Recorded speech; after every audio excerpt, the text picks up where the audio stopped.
Good afternoon, everyone. Thank you for joining us today for SME's Technical Community and AeroDef Manufacturing Satellite Session.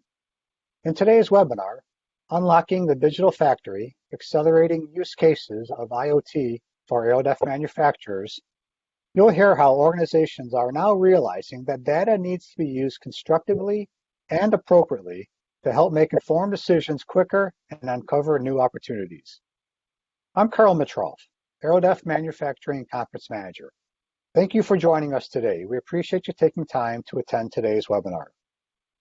Before we get going, just a few housekeeping items.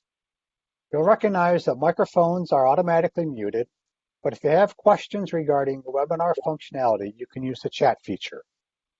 Also, if you have technical questions you would like to address and ask our speakers, you can submit them using the Q&A box. We will be monitoring both. And in the event of any technical glitches that you may experience, we are recording this presentation and we'll make it available on our AeroDef website shortly after today's webinar. Hosting today's webinar is Graham Immerman. Graham is a leading advocate on digital transformation and the application of IIoT technology for the manufacturing industry. An accomplished leader and experienced startup veteran with a background in digital, social, and traditional growth-based strategies focusing on today's advanced manufacturing industry. Thank you, Graham, for moderating today's webinar. We appreciate it, and I'll kick it off to you. Thank you, Carl. It's great to be here yet again with SME. It's been some time, and I'm really excited. I'm really excited for what we have today because I think it's going to be a good one. As Carl had mentioned, my name is Graham Immerman. I'm the VP of Marketing here at Machine Metrics, and I will be your modest moderator for today's discussion. Just a little bit about what we're going to talk about today. So, with all the buzzwords and hype surrounding Industry 4.0, industrial IoT, automation, right? The aerospace and defense manufacturing sector has continued to lag behind other industries in its urgency for the adoption of this technology. And the truth is that, paired with the ever-growing talent shortage, I'm sure that many have experienced today, this lack of operational technology, it's left many AeroDef manufacturers, whether they're small or even some of the largest companies in the world, making decisions without the data that they need, and that can lead to remarkable inefficiencies that affect many components of these companies' operations. And with, as we all know, mounting competition, increasing pressure, it's never been more important for everybody, especially aerospace and defense manufacturers, to deliver the best products as efficiently as possible, meaning help is needed, and it's needed right now. So I'm really excited for this session because we really designed this around manufacturers who are kind of tired of hearing about the buzzwords and tired of inaction, ready to start taking and leveraging, even accelerating their usage of these tools to make an impact now on their bottom line. So fortunately, I don't have to talk about that all on my own. I have a bunch of way smarter people than me to take on these topics and more. And I'd like to introduce them. And perhaps if we could share our slide deck now with the audience so I can see and we can do introductions, that would be fantastic. So next slide, please. Well, Bill, you're first. Would you like to introduce yourself? Yeah, absolutely. Thanks, Graham. Thanks, Carl. And definitely happy to be here today.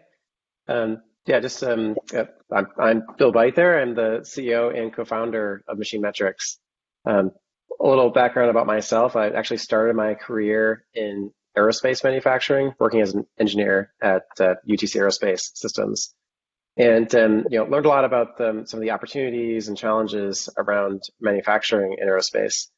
And really, what you see in manufacturing today is that all these manual processes that lead to operational inefficiencies, and automating these processes really requires closing the loop with data, especially for machines that run these processes. And this is why we built Machine Metrics.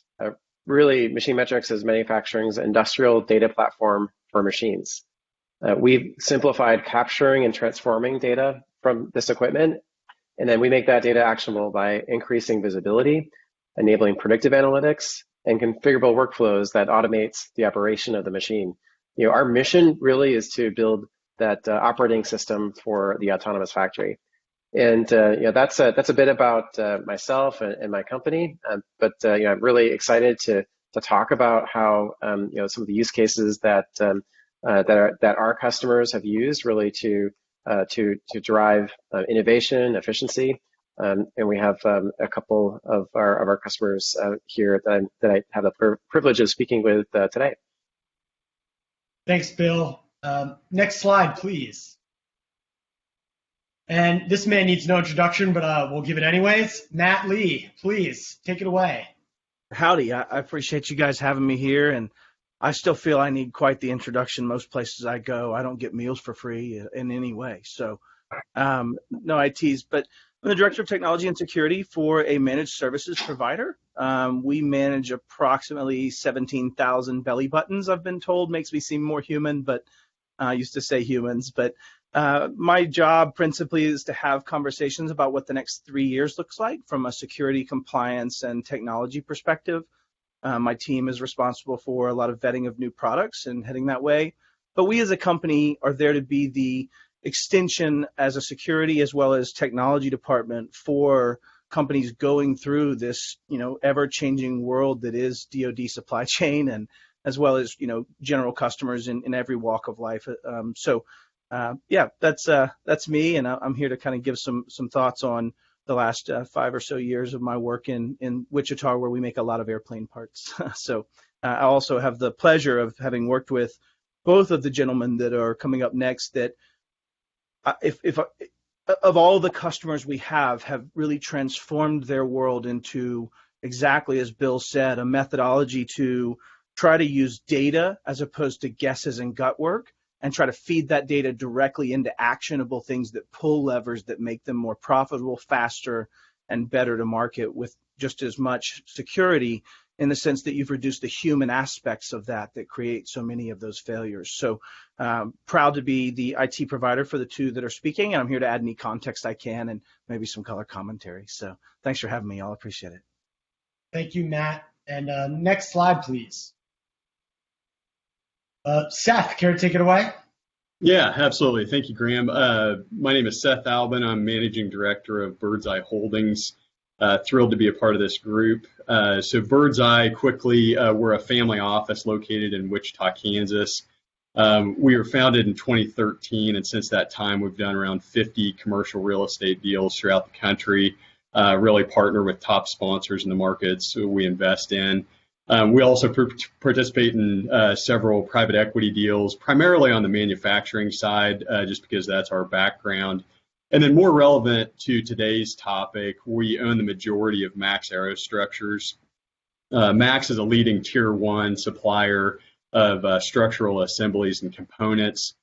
We work with really almost all of the commercial and business jet OEMs, mostly directly, and then some through major tier 1s. We're also expanding our defense statement of work, working both with primes as well as tier 1s. At a super high level, I'd say that we differentiate ourselves in a couple of ways. First, we have a very talented and highly technical team. So while we are a build-to-print supplier, meaning that we don't have design authority, we've had a lot of success working with our customers on design for manufacturing and value engineering projects. And that's where we're bringing our manufacturing expertise to the table and working with our customers to address challenges related to cost, quality, producibility. It can be material constraints, or sometimes it's a combination of those factors. So we've had a lot of success with DFM and value engineering. The second point that I'd bring up would be our focus on vertical integration. We operate out of 200,000 square feet in Wichita, where we have machining, processing, and assembly all under one roof. And so in many cases, we're bringing the raw material in, we're machining it, we're processing it, and assembling it. So the first time it leaves our facility is as a finished product, which, as you can imagine, allows for tremendous visibility and control. And the final point I'd bring up in terms of differentiation rather, would be, as Matt so graciously alluded to, we are a technology-focused company with a strong culture of continuous improvement. I'm very proud of our team's willingness and really I'd almost say eagerness to adopt new processes and technology. Our team isn't afraid to charge the hill when it comes to evaluating and testing new applications.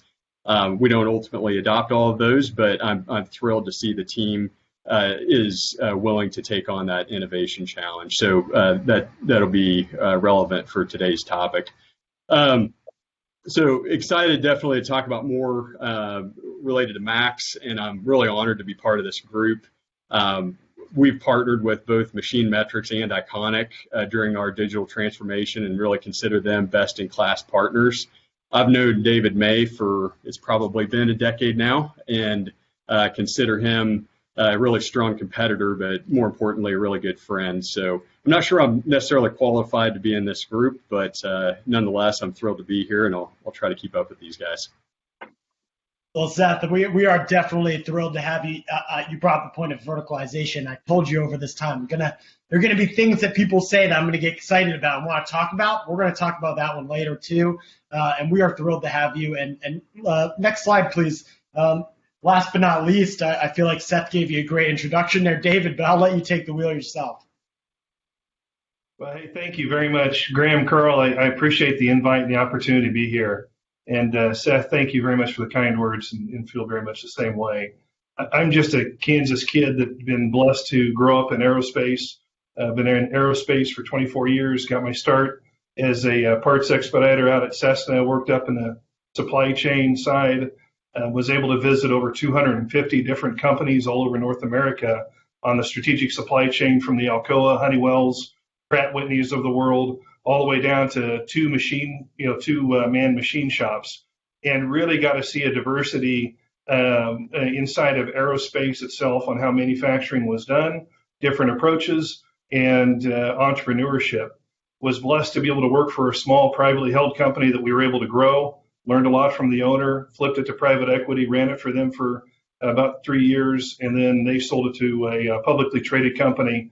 And I decided I wanted to go out and try to do this on my own. So spent some time to go and bought a company that we turned into Trinity Precision. It gave me an appreciation working for publicly traded, private held, and the private equity all have a very different perspective on how they approach business. And we've been able to blend some of that approach here at Trinity, which I'm pretty proud of.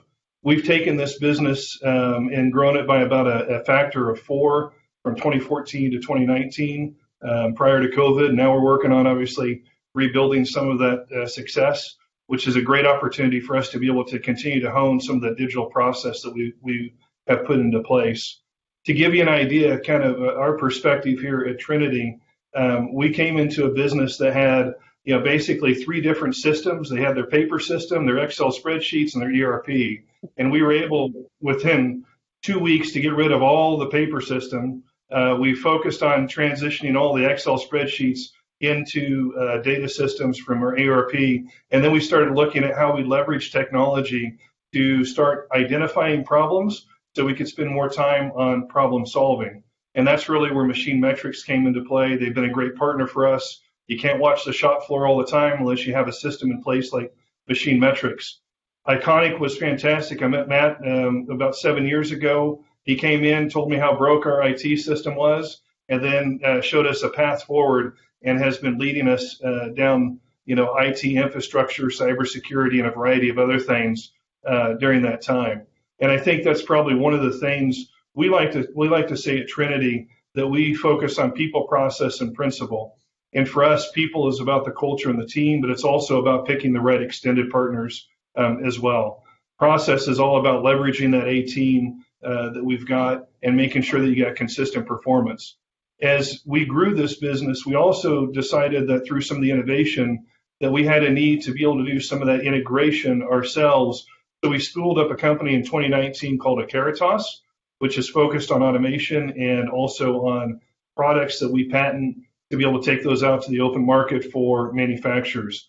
And we've got our first patent. We're just getting ready to start patent number 2 and 3 with WSU's Gateway to IP program, which has been fantastic for us. But I'm pretty honored to be with a group of guys like this, and look forward to all the great discussion that we're going to have today.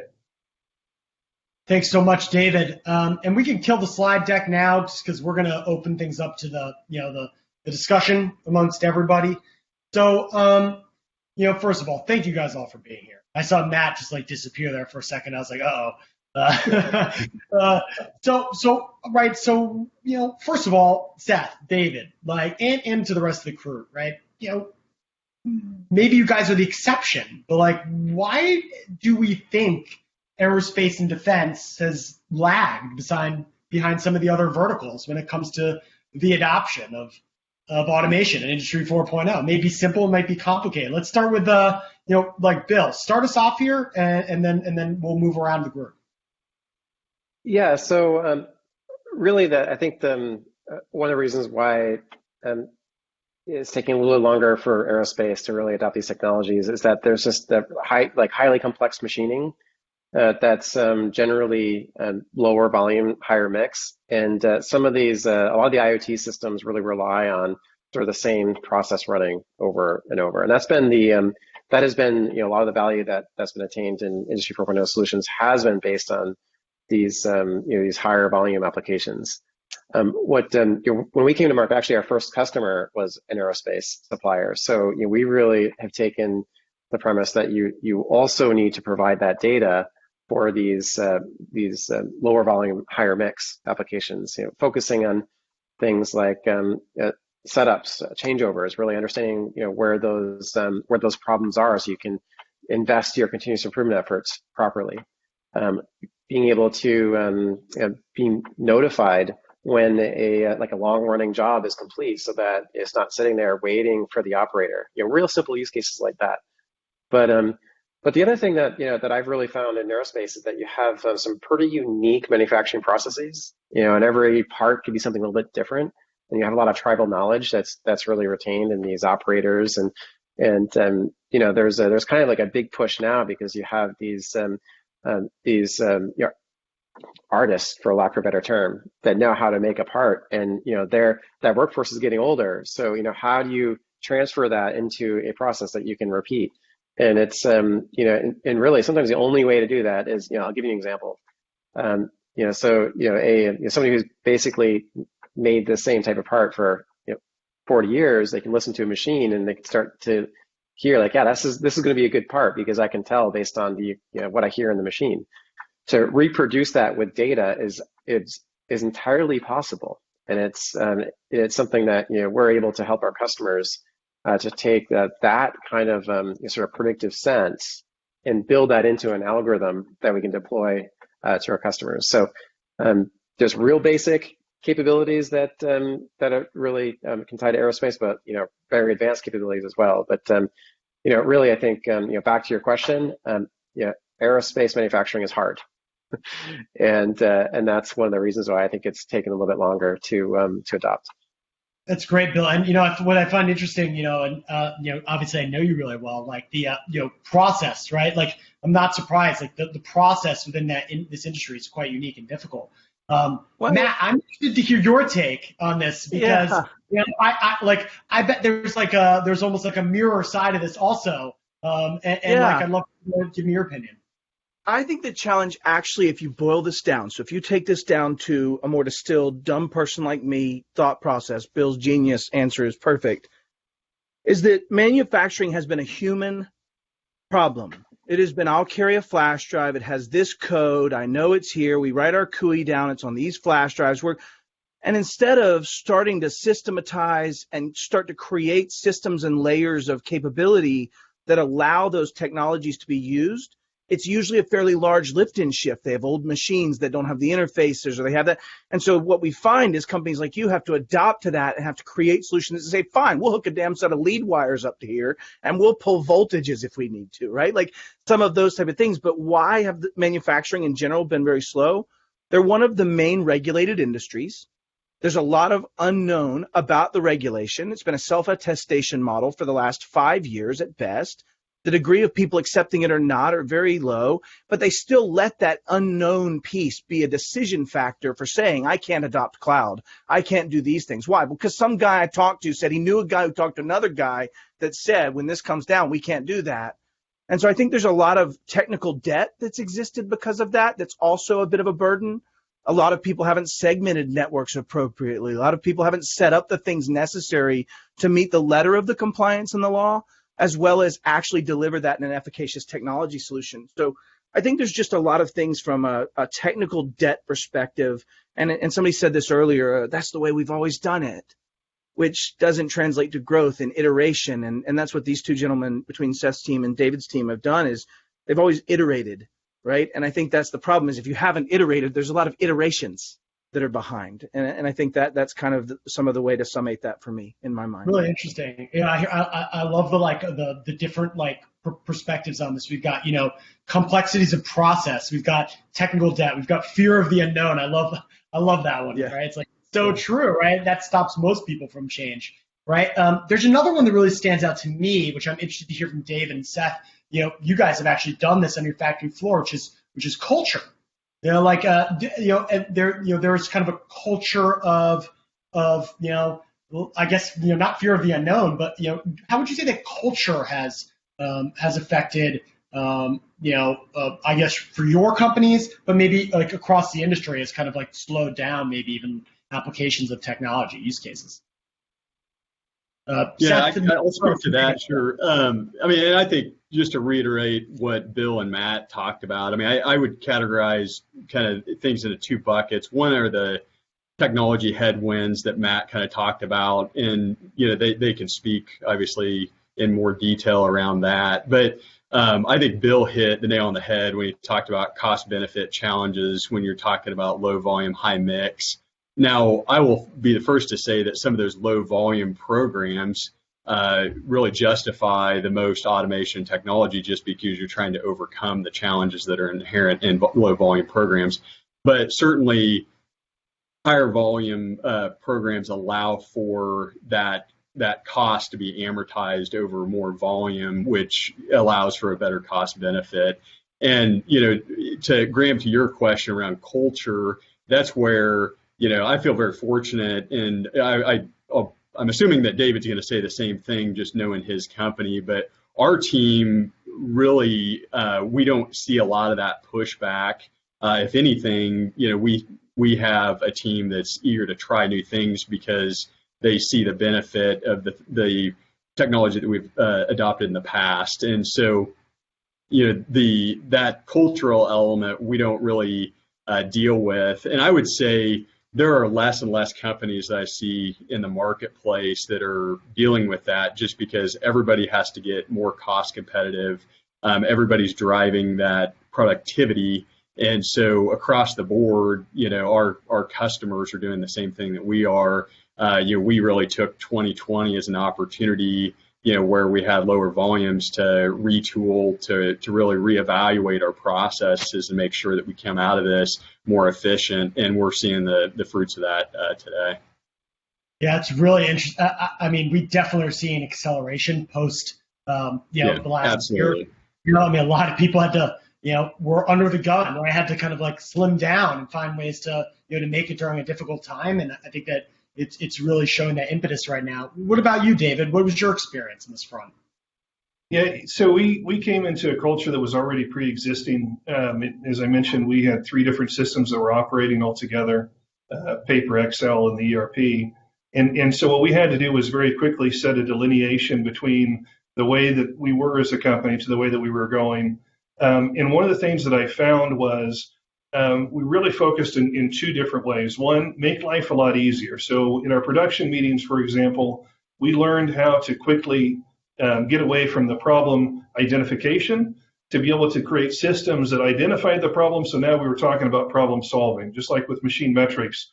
It helps you identify the problems much quicker. It takes away the lag between the problem, the event, to the time that you actually are able to go and address it. It makes it a lot easier to go fix it. People like that. They like to go solve things. So when you start creating a culture, like in our case, where we were able to put tools and things into place that allowed us to focus more of our time to really bring value, people saw that we got a lot more done. We were able to grow a lot faster. We were able to deliver better, for the expectations of our customer. I think that was one key thing.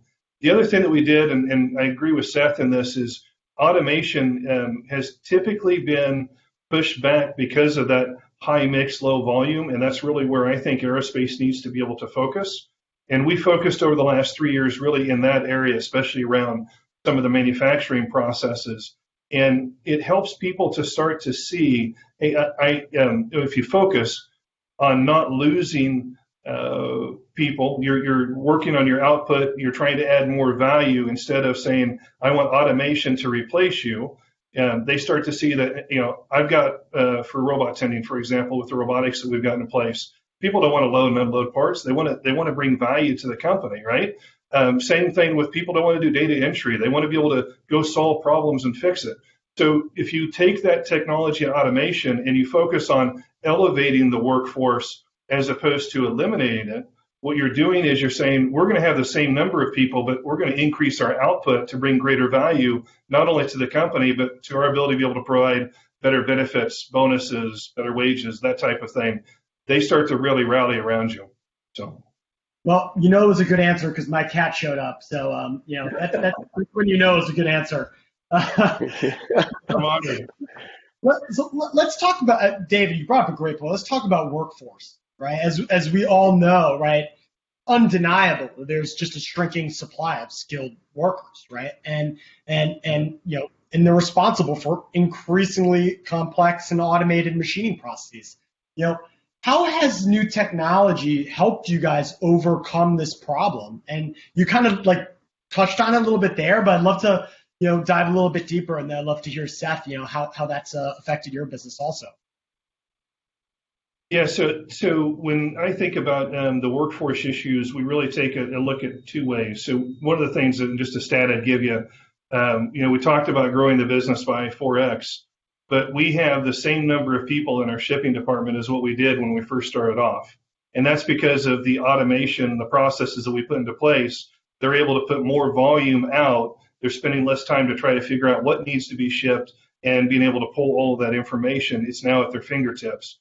So it brings value to what they're delivering for both the business and the customer.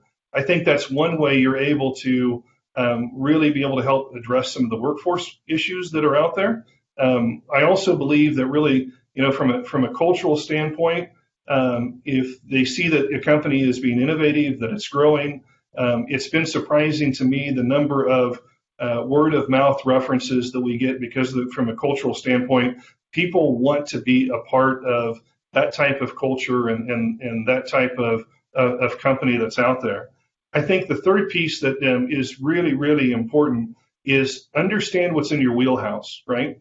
So there are all sorts of aspects of business that we have to deal with. And there are some that we are really good at, and there are some that we are not. So, for example, we've got two of our partners, Iconic and Machine Metrics here. We also outsource all of our HR to a company by the name of Syndeo.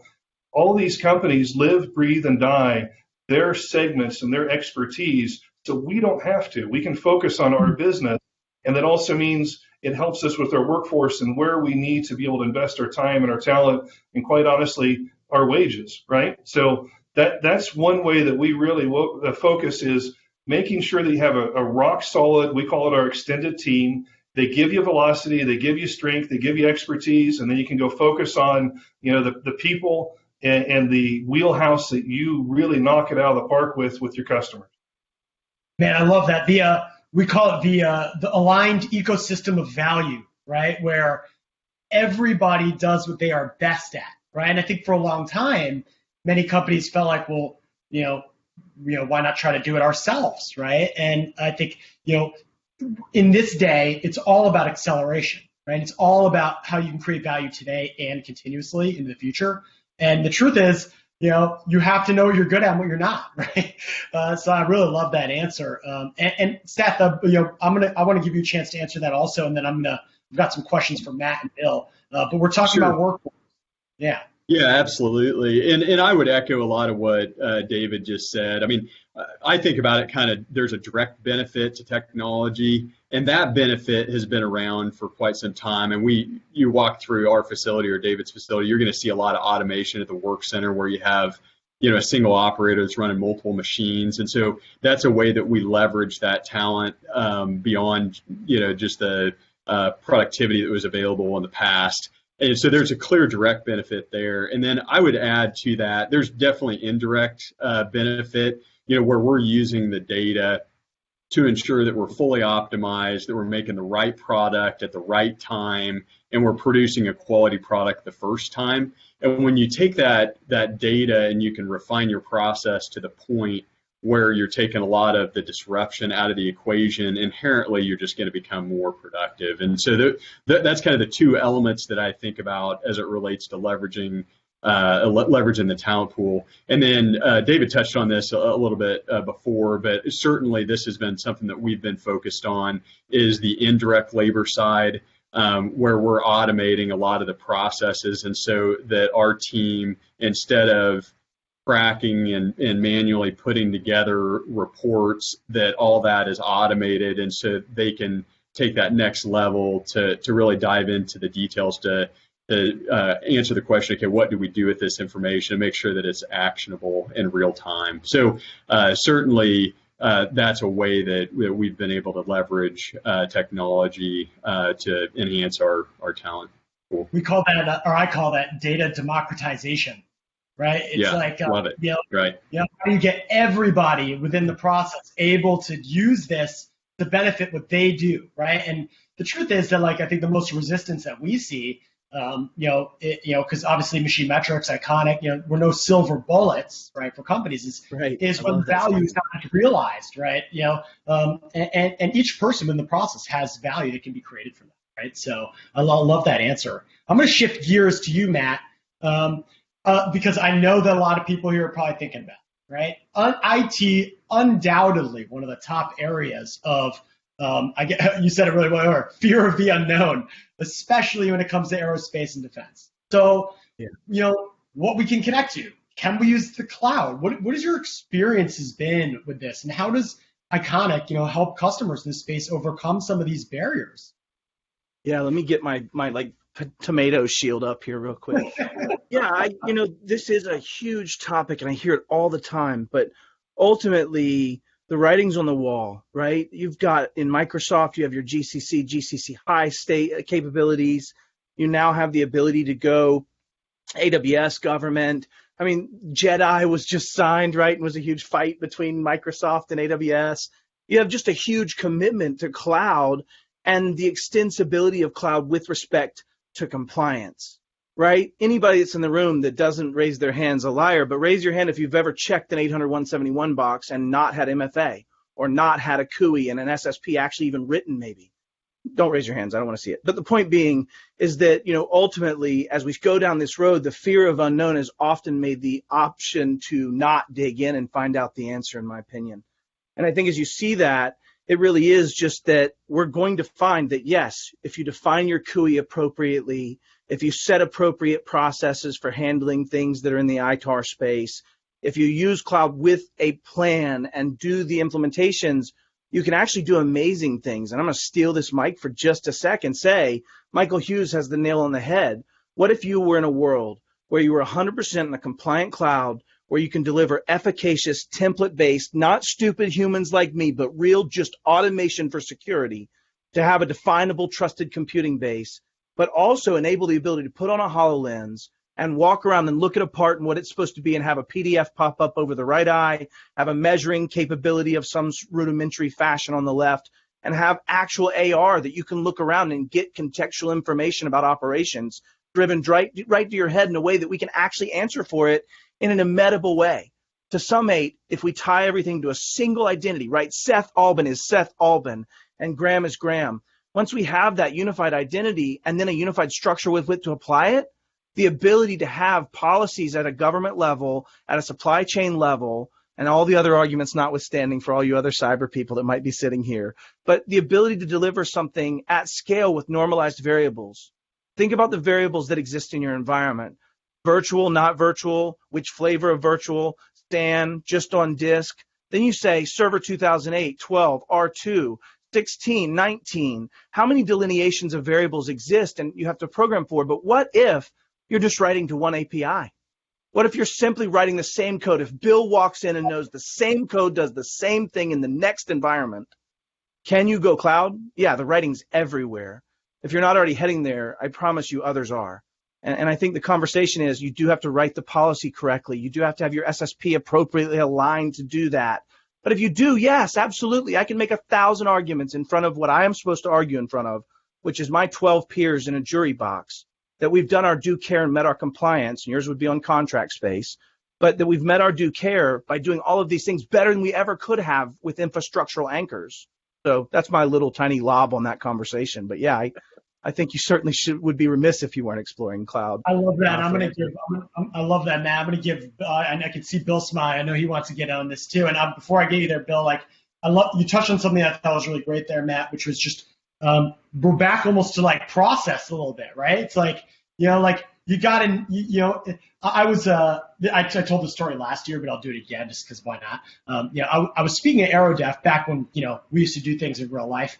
And I was about to give my spiel, machine metrics and all these things that we do. And I was speaking after a gentleman from a very large aerospace company. And I walk up to the computer and the gentleman had left his, his little hard drive, the USB plugged right into the USB. Oh, I thought you were going to say his security key or his CAC card. I was about to be horrified. Well, it was funny because, I'm about to give the speech and, on this, and I look at the computer. I'm like, wow, it's not always about the cloud and on-prem, right? I mean, the cloud is here, right? It's coming, government agencies use it. Some of the most, secure companies in the world use it. But like, it is about knowing like what to do and what not to do, right? Sure. And education there's a lot process. of, yeah, like don't make your password, right? Don't leave your hard drive in like the public computer, right? So anyways, like I just couldn't help but tell a little anecdote. But Bill, I saw you smiling. I want to give you a chance to respond. I've got another question for you also when you're. Yeah, I mean, Matt, that was a very passionate speech about how the cloud is really taking over, and I love it because when we started 5-6 years ago, it was a much different conversation that we had with customers as we have now. I mean, what we've seen is that there's been in general, there's been a massive adoption of the cloud in manufacturing. Sure. Aerospace is definitely a step behind some of the other industries that we work with. But it's really taking hold in that middle market, which is where we've done a lot of work with our customers and kind of expanding both up and down. Those manufacturers that are really resistant tend to be, like you said, Matt, they're just not asking the right questions, not really understanding. There's a fear of the cloud, and sometimes I see these small manufacturers that could really benefit from the service that we offer, but it's like, no, right. We want to have control over the data, and it's, and especially in those cases, if you don't have really sophisticated IT, you're super vulnerable to viruses and hacking and getting access to the data. So, having working with a trusted third party, you do have to trust that third party, right? The cloud provider. That's a good common point there. Like Agreed. AWS. I think we can trust Amazon and Microsoft for the most part to have good systems and services, but caveats also aside, but yeah. yeah, you need to trust the vendor like Machine Metrics, right? That we're not going to do something really bad with your data. So we go through certification, ISO certification. We have well, you just said it, Bill. You earned that trust, right? You're going through the processes to at least say, I've done the due care to look at my environment, the way I've structured your data, the way I'm going to handle potential GUI, the way right? Like that's exactly it, though. You earn that trust as a vendor by doing those things. And anyway, right, sorry, exactly. And then making sure that you're adopting secure architectures, right? It's if you think about it, if you need to, like in our case, we have the system is the same across all of our customers in that the same security, so a large customer gets the same amount of security as a small customer. That's something that's really difficult to do if you're a shop with 50 people, right? So what we see is that we're kind of we're getting over this fear of the cloud, and we're seeing massive adoption across our customers, both in the middle market, large and small. And the benefits are real. I mean, the benefits of being able to to scale your, your operations really quickly to like another plant, or even like, in our case, like add more machines without having to worry about the performance impact of having too much data sitting in your server. The pain to have to upgrade Windows on all your systems, every 6 months. I mean, it goes on, like all of the benefits that you get with the cloud. And then not to mention just when, we have, teams of developers that are focused on this problem, that, whenever we add a capability, it's automatically there. You don't have to, download and install and test, on premise. So there's so much more to say about, what the cloud can actually do. We talked about some data sharing, some of the predictive capabilities. But I really, I think I have some other questions probably coming that'll dive into some of those. You prophesize where we're going with this, Bill, because I'm coming right back to you on this. In fact, first of all, like you kind of hit the nail on the head, especially with we're here to talk about use cases, right? And you actually just named one of a great use case for manufacturers for this is reducing the burden and the costs and security related to data, right? I mean, leveraging these systems in many ways is just a direct use case, right? You don't have to manage this yourself. You don't have to build that system yourself. You don't have to worry about it, but you don't have to manage some of the infrastructure around it because it's really hard, right? But let's talk a little bit more. We're all here to talk about the use cases, right, for AeroDef, manufacturers. So, hey, you said it. We're high mix. We're low volume production. Monitoring machines is not a priority. Like, what are you seeing as like some of the top value producing use cases for our customers, and how are they leveraging platforms like ours, for example, to create value? Yeah. So Graham, really what we see amongst our customers, kind of that initial use case, is really understanding your capacity. This applies to really all the industries that we work with, but by understanding how your equipment is being used, that's really the first step. Because what we've seen across all verticals is that the average machine utilization rate is less than 30%. In fact, it was around 26% last year. It's just starting. It's ramping up now at over 30% for the first time since we've been tracking this. But really, what this presents is a huge opportunity for improvement. 70% of the time, your machines are sitting idle. So having that data and understanding where your problem areas are, and understanding, if you're getting pressure as an owner of your business that we need, if you want to complete this job, we need more machines, we need more equipment. Well, let's at least first understand how much is your existing equipment being used. So that's that's really sort of the easiest and lowest hanging fruit. The other really is and specifically for aerospace manufacturing, I mean, just that we see that changeovers really cause a lot of downtime. So really getting into the details of what each step in your changeover in your setups, how long is it taking? How long are you waiting for that first piece inspection? And then identifying if that's a problem, and often it is. Now let's set up some workflows to really notify the right person at the right time when that inspection needs to happen, for example. Other use cases are around maintenance. So we see that the machines fail more than we want, and having access to that data to really get to the root cause is really necessary to know how do we stop that failure from happening again. And machines today, they don't have access and storage of all that data. So being able to have that history and quickly bring that up, and then identify some of those patterns that actually will lead to the failure, is another use case, going from really that identifying a root cause all the way to predicting and preventing that problem from happening.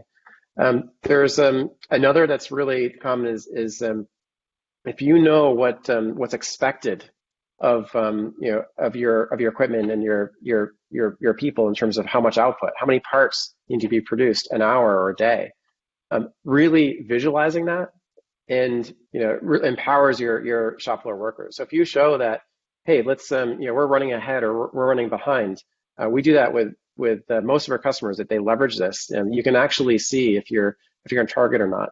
And there's nothing more motivating than to see that, at the end of your shift, that you had you produced what was expected of you. And that's we've seen some of our customers post onto Instagram, hey, here's today was a good day, and there's a picture of their their dashboard. It's all green. So there's a motivation element there. Yep. And also it helps with the culture, being data driven, and that's that's something that we see that's really helpful.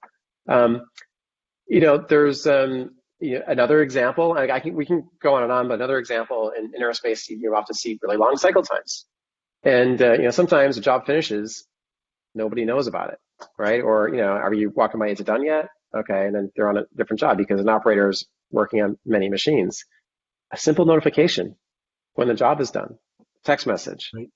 This can prevent 45 minutes of downtime, right? And these things can be set up really easily if you have access to data. You have a good platform like Machine Metrics to just create a workflow. The machine is completed the job, send a text message to the operator, and you'll cut out that. I mean, perhaps you could cut just that one use case could save you half an hour a day. So there's what I'd really like to hear though is more from Seth and David, like what use cases are they using? Because that's real. I'm talking about many different customers. There's a lot of commonality, but I'd love to kind of stop my spiel and hear from others around that. Bill, you read my mind. That's exactly where I was going next. And before I do that, I just want to we're getting some great questions in here in the Q&A, and I'm going to want to leave a couple minutes for that. We've got a hard stop at the top of the hour, but don't forget, if you have questions for these fine gentlemen, throw them in the Q&A. Usually on our webinars, I have to fake a couple before the real ones come out. So go ahead and answer the question. Do not be shy. David, Seth, feel free to take a couple minutes to answer that, and then I want to get into the Q&A. Yeah, I could build off of what Bill said. I mean, I think ultimately, and this is a bit of a plug for Machine Metrics, but we started with that. I mean, that flow that Bill outlined is exactly right. We started with utilization, reporting, and then to borrow a term from 4 disciplines of execution, that's really a lag measure. By the time you see that, it's too late to do anything about it. And so really what we've driven towards with Machine Metrics across the board is trying to change those lag measures into lead measures. And so Bill referenced the notifications. We use that functionality and love it, and really are trying to do that across the board with our KPIs to try to pull the notification, if you will, or the reporting as close to the action as possible to make sure that the information is actionable. And so really our KPIs are the closer we can get to the activity, the better, and the simpler, the better. And I think that's where Bill and the team at Machine Metrics has done a great job. And that's really what we focus on across the board with our KPIs. Yeah, I think there's 3 areas that I would suggest Machine Metrics has really brought some value for us. The first I'd say is quantification. And I'll give you an example that we had in the last 12 months. We were able to take some downtime that we were starting to see in regards to first part buy, something that we all intuitively understand costs us money, especially when we have complex parts that are sitting across the CMM and we're waiting to be able to validate that before we continue moving forward. It's very different to have the conversation going into production and quality and saying, hey, we've got to go solve this problem. We all know that we've got downtime, versus saying, hey, we just had 32 hours of downtime over the last week. That 32 hours cost us X number of dollars off the machine work center, and that's X thousands of dollars that we had on this one instance. And that one instance is translated across the shop. We can see it because we're capturing that information for all of our work centers. And so therefore, it becomes easier, especially as, from a management team, to go justify the equipment investment that we need to make. But it also starts putting into the thought process of the individuals that are running the machines and running the CMMs to say, hey, that's real money that we are costing ourselves that we can put back to the company. And again, going back to wages, benefits, bonuses, that type of thing, where, the company culture is leading them that direction. So the quantification, I think, is incredibly important. The second thing I'd say is validation.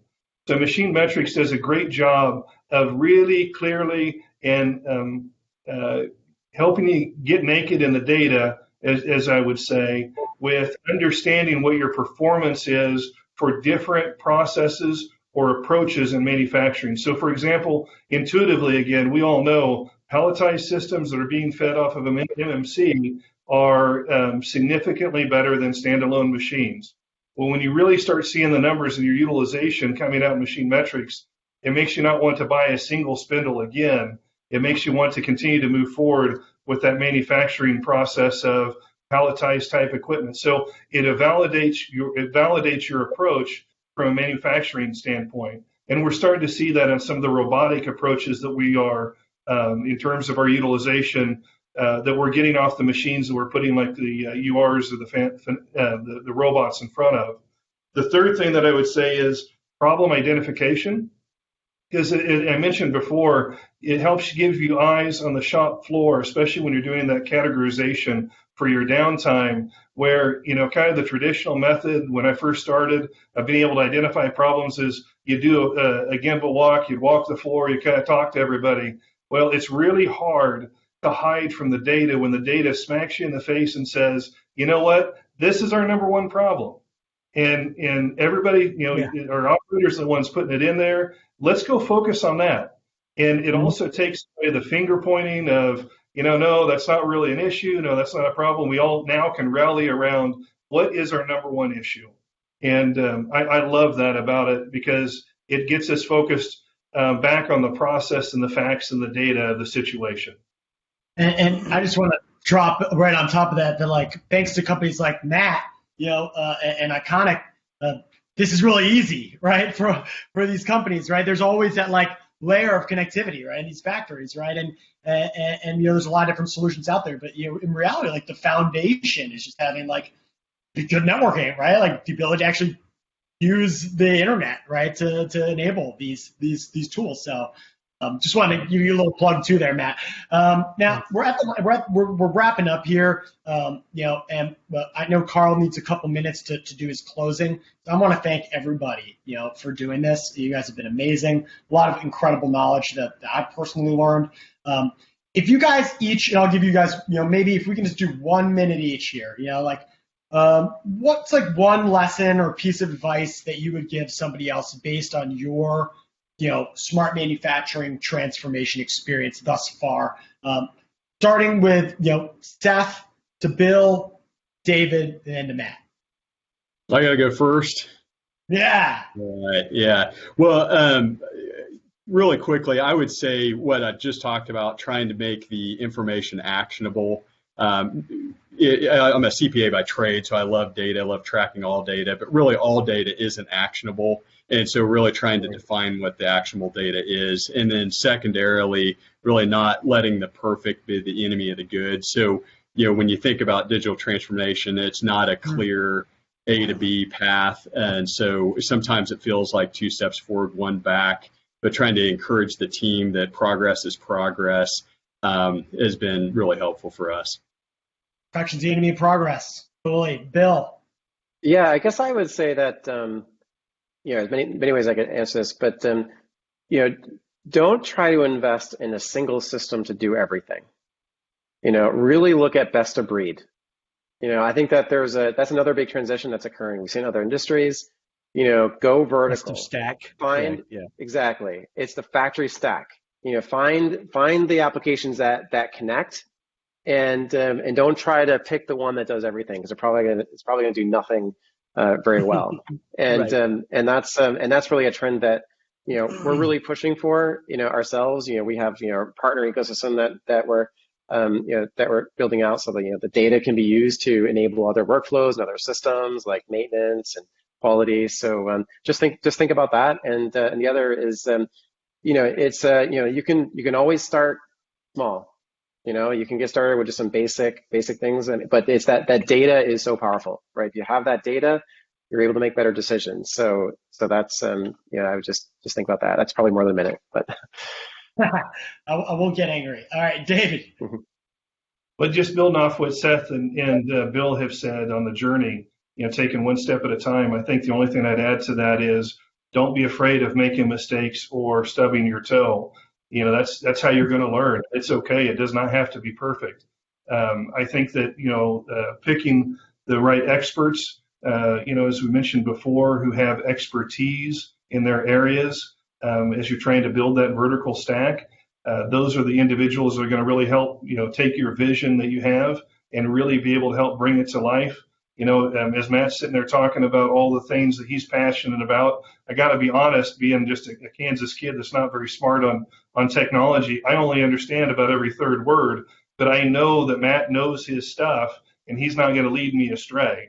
So it's really important to get those experts. But that one time you wouldn't let me forget, but that time. Okay, don't buy any phones, not a phone system, but he's great with IT. But I digress. So the third thing that I would add is, from a management team, really focus on the culture. That, help them understand that they don't have to be perfect, that it is a journey, but this is to elevate. This is not to eliminate. And it's really, really important that they see technology as a way to help lift the company and their own personal opportunities.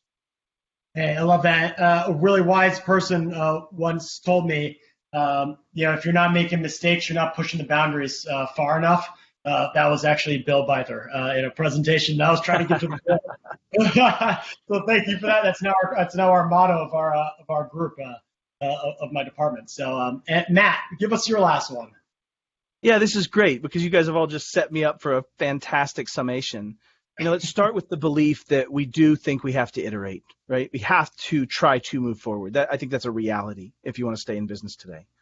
And I think that if you take the fact that we have to iterate and then you take what Bill said about infrastructure and how we've changed, look at the difference of how quickly you can iterate. In the old days, we buy an SAP server and servers and virtualization and structure, and then we deploy it, and then we have $70,000 we don't walk away from, and it's a turd. Right? But instead, if you're in the cloud, you iterate. Iterate doesn't mean go forward, back to David's point. Sometimes it means a mistake. Sometimes it means something we should maybe have not done. But I think the point is if we continue to iterate and then we can decrease the cycles of said iterants, then we can be faster and faster at finding those steps that do move forward. And back to the data gathering and telemetry information, what Bill said most people start with is absolutely the primary tenet of cybersecurity, know thyself. Get the data, then you can decide what you want to do, right? And I think that's the concept. So that's my summation, but iterate faster and learn. So, Matt, thank you for that summation. It's a great answer. And thank you all of you guys. This is an awesome panel. I'm happy you all were willing to do it. So thank you for taking me up on it. And we'll turn things over to Carl to wrap things up. Yeah, hi, thanks, guys. Thank you, Graham. Really appreciate the time. Super discussion. Very interesting to see how technology is really changing how manufacturers are manufacturing products these days. So, special thanks to all of you for being part of this conversation. Graham, Bill, Matt, Seth, and David, your technical insights and helping us understand the digital factory for manufacturing. So we appreciate your time in supporting SME and the manufacturing community by sharing your insights. So thank you very much. Another special thanks to all of our attendees who participated today. We hope you found this to be informative and interesting. We will have a quick post-event survey that we are going to distribute in a few minutes or by tomorrow at least. So we would appreciate your time to spend and provide us your feedback so we can also improve the type of content that we deliver. And then finally, the webinar has been recorded or will be recorded once I hit end, and we'll make it available on our AeroDef webpage. So feel free to reach out with additional questions to me at SME, CMITROFF@SME.org. I'll be happy to pass on additional questions to any of our panelists today or speakers. And finally, our May installation of the AeroDef webinar series will be focusing on how is the Department of Defense utilizing cold spray technology, and that's going to be on May 20th at 3 o'clock Eastern Time. Registration is now open. And with that, thanks again for your time and have a great rest of your day. Appreciate it, everybody. Bye-bye.